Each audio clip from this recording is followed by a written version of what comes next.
well you can stay inside of that 3-foot gap. A meter. But yeah, put 2.8 Good unit of something. measure, sure. Yeah, I'm a flipping back meter. and forth. You know, designed by Australians. So, all right, here we go. Rad Dan out front. Oh, and he taps that wall. So does Jeff. That was almost a compliment to his car control and saying like, all right, I'll mimic you.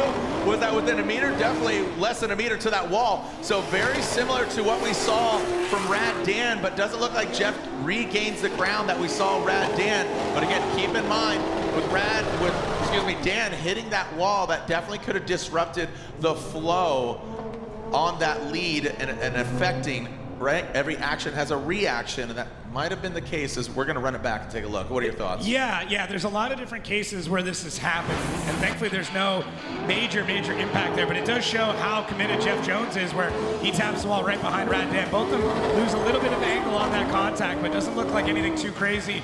Transitioning back out, Jeff Jones doing a pretty good job, but unfortunately, Rad Dan just finds the grip a little bit sooner, gets a very dialed outside zone fourth. Man, solid work from Rad Dan. He's getting this. I would say that's a small victory for him. Yeah. Given that they've had, you know, again, linkage issues, transmission issues, so. Yeah. Yeah. And the consistency throughout the run looks really good.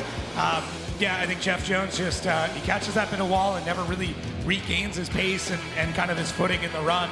And by then, I mean, Rad Dan's pulling about a bus length on him.